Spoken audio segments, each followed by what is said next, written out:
তোমার বউ যদি সুখে থাকে, রহমত বর্ষিত হয়, অসুখ না থাকে, লাভ কার বেশি? কোন কথা কয় না, কার বেশি লাভ? মুরব্বীরা কথা কয় না, যুবকেরাও কথা কয় না। এটা তো মানার মতো না। বাচ্চারা কথা না বললে আচ্ছা মানা যায়, কারণ এরা বিয়ে করে নাই। কি বলেন, ঠিক কিনা? কিন্তু যারা বিয়ে করেছে ওরা চুপচাপ থাকবে কেন? চিন্তা করতেছে যদি উত্তর দেয়, আর হুজুর কয় আজকে থেকে সালাম দিতে, কেমনে সালাম দিব বউরে? হুজুর সবাইরেই সালাম দিতে পারি, স্যারকে দিতে পারি, অফিসের বসকে দিতে পারি, কিন্তু আম্মা আব্বারে আর বউরে সালাম দিতে পারুম না, এটা হইতেই পারে না। কি বলেন?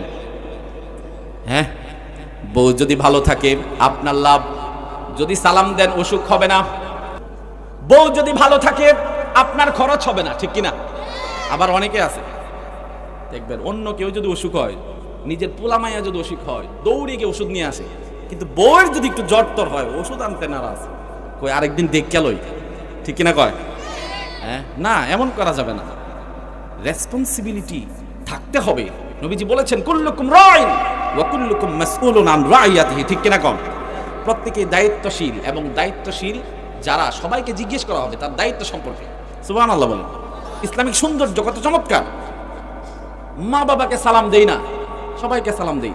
আমি তো বলি পৃথিবীতে বস যদি সালাম পেতে পারে, চেয়ারম্যান সাহেব যদি সালাম পেতে পারে, মেম্বার সাহেব যদি সালাম পেতে পারে, নেতা যদি সালাম পেতে পারে, পৃথিবীর সমস্ত বস এবং নেতাদের ঊর্ধ্বে হলো আমার মা এবং বাবা সব থেকে বেশি সালাম পাওয়ার যোগ্য, ঠিক কিনা কর?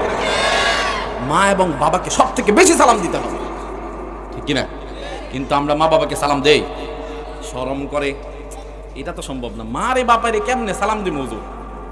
এর একটা কারণ আছে। কারণ কি জানেন?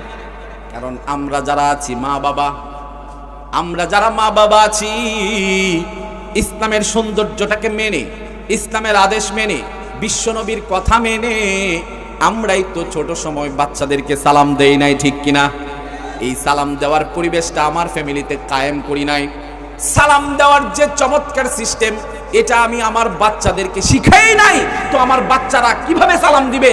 এখন সবাইকে সালাম দিতে পারি, মেম্বার সাহেবকে সালাম দিতে পারি, জোরে সালাম দিয়ে দেই, কারণ সালাম না দিলে আগামীতে রিলিফের মাল দিবে না, ঠিক কিনা? চেয়ারম্যান সাহেবরে সালাম না দিলে খবর আছে, হ্যাঁ, কিচ্ছুই দিবে না, সিগনেচার করবে না জন্ম নিবন্ধন কার্ডের মধ্যে, ঠিক কিনা?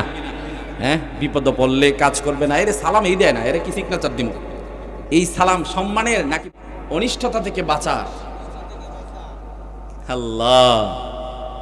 কিন্তু মা বাবাকে যদি কেউ সালাম দেয়, আসমান ফেরে রহমত নাজিল হবে, ঠিক কিনা কোন? আজকে থেকে মা বাবাকে এবং সন্তানদেরকে সালাম দিব তো? কারা কারা রাজি আছে?